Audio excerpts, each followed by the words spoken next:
TF2 and bananas go hand in hand at this point. Get this thing out of here. We're talking about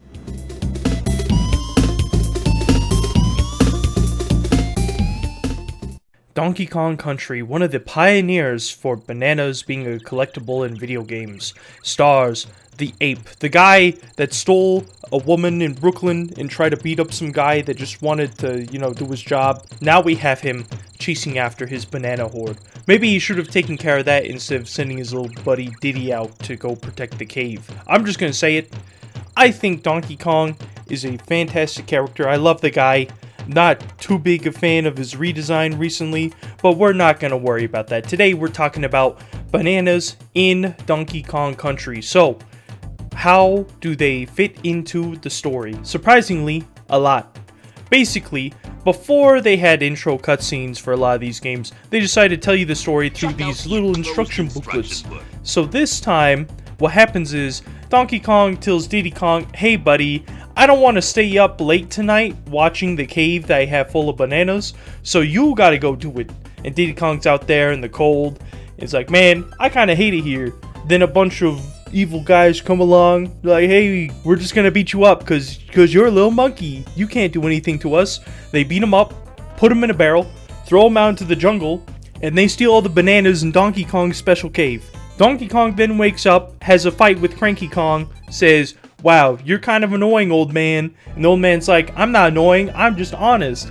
And Donkey Kong goes out and goes to collect the bananas. And thankfully, the Kremlins, these crocodile-like creatures, decided to drop a ton of bananas as they were going along with this giant bunch of bananas they stole. So what does this mean? It means that throughout the game and the story, the motivation, the primary means to get Donkey Kong to act and to do things are his bananas. It's in the game, it's in the story.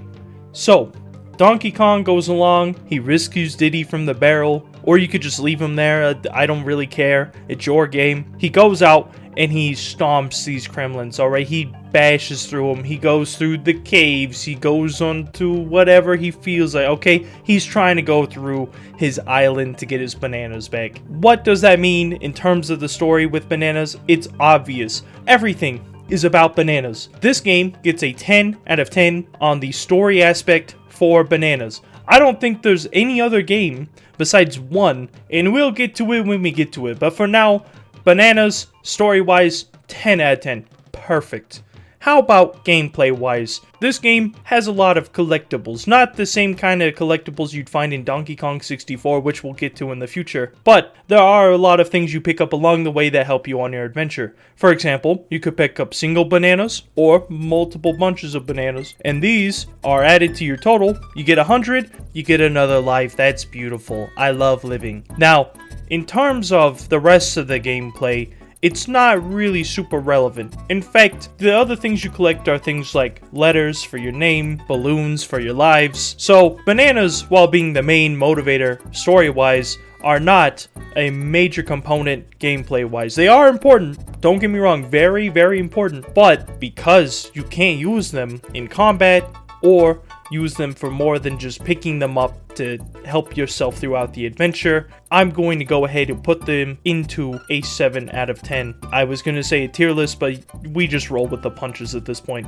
Where does that leave Donkey Kong Country? Well, I'm going to say this. For being one of the very first games to ever use bananas as a motivator and a collectible, I'm going to give Donkey Kong Country a +3 in delicious banana points because it deserves this. It takes place in the jungle on an island. The island is in the shape of Donkey Kong. This guy is obsessed with bananas almost as much as he's obsessed with himself.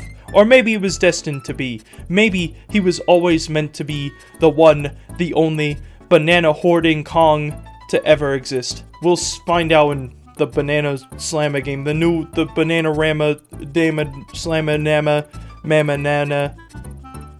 The new video game Nintendo is coming out with. We'll find out then. For now, I'm putting Donkey Kong Country into potassium tier. You did a great job. Keep it up, buddy. You know what? I'll talk about more Donkey Kong Country in the future. Now I'm gonna eat a banana. Hello, potassium people. Today is National Banana Day, and I thought, why don't we talk about one of the original banana-based games, one of the classics on the SNES. And so here we have it. I talked about Donkey Kong Country.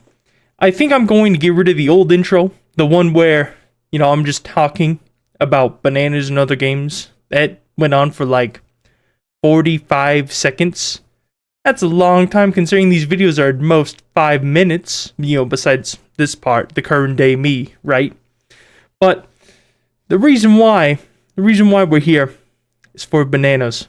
The Strange Second Banana, which I'm hoping comes out today, because today would be one of the best days for it to come out. It is, again, National Banana Day, and I am celebrating by having a most ripe and delicious looking banana.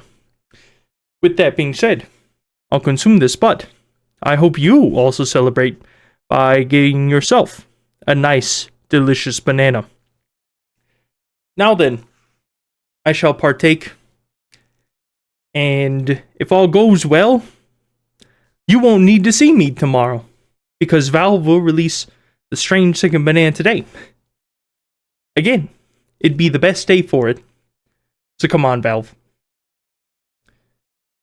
Release it. I know you have the code for it. I know you could do it. Please. Now then.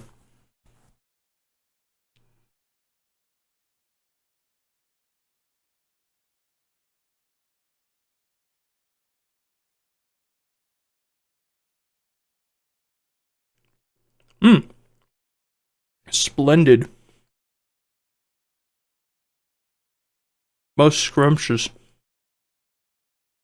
I can see why King K. Rool stole the bananas, or why he told his Kremlings to steal the bananas. You may be wondering why I said Kremlin so much. That's why I used to call him as a kid. I'm old, alright? I'm ripening in age. I was around when the SNES was cool. Although I guess my generation was more so N64 and GameCube.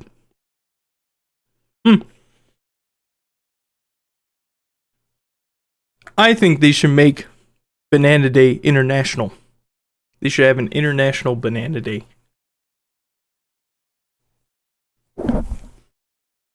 They should make it a true holiday too.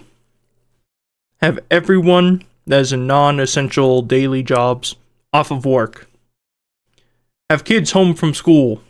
Let them learn about the yellow elongated berry. One of the most delicious and nutritious foods out there.